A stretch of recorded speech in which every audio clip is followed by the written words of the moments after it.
गड बांधला ना, राजाने आपली नजर हिरोज इंदुलकरांकडे टाकली.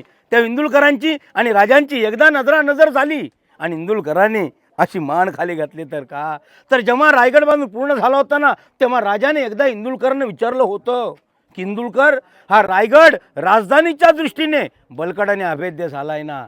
त्यावेळेस शाश्वतीत येताना इंदुलकर महाराजांना बोललेले की महाराज, तुमच्या आज्ञेशिवाय या गडावर महादरबाजा व्यतिरिक्त जर का कोणी वर येईल तर फक्त हवेचा झोत, आणि तुमच्या आज्ञेशिवाय या गडावरून खाली कोणी जाईल तर फक्त पाण्याचा झोत. मग हिरा कशी काय गेली? म्हणून राजाने हिरोजींकडे पाहिलं आणि हिरोजीने ती शर्मेने मान खाली करी. हिराने राजांना दाखवू दिलं होतं की महाराज, एखादी स्त्री जर का उतरून जात असेल ना, तर एखादा शत्रुपुरुष नक्की वरती चढून येईल. म्हणजे रायगड अजून राजधानीच्या दृष्टीने बळकट आणि अभेद्य झालेला नाही आहे.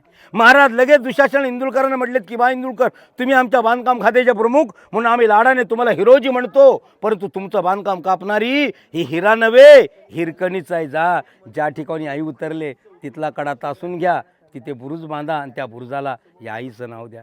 कडा तासला गेला, तिथे बुरुज बांधला गेला, त्या बुरुजाला हिरावड हिरकणी करून महाराजाने त्या आईला इतिहासामध्ये अजरामर करून ठेवलंय. तो हिरकणीचा बुरुज आज देखील हिराची कथा मोठ्या अभिमानाने महाराष्ट्रात सांगतोय. मोठ्या अभिमानाने महाराष्ट्रात सांगतोय.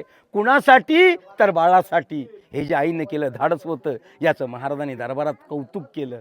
त्या आईला साडी चोळी देऊन सन्मानित केलं. आपल्या संस्कृतीप्रमाणे खणा नारळाने ओटी भरून माये ममतेने पालखीत बसून.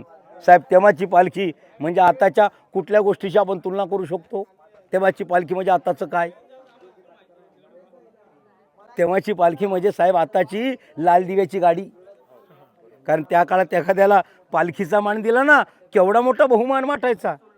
अशा सिच्युएशनमध्ये एका सामान्य स्त्रीला पालखीत बसवून जेव्हा घरी रवाना करणार ना, तर तिच्या कडेवरती जे बाळ होतं ना, त्या बाळाला उद्देशून महाराज दरबारात बोलले की वा बहादरा, या आईचं दूध पितोस, दूध पी, लवकर मोठं होणं स्वराज्यामध्ये. त्यावेळेस त्याईला काय धन्यता वाटलेली असावी. असा तो हिरकणीचा बुरुज आणि अशी ती हिरकणीची कथा आहे.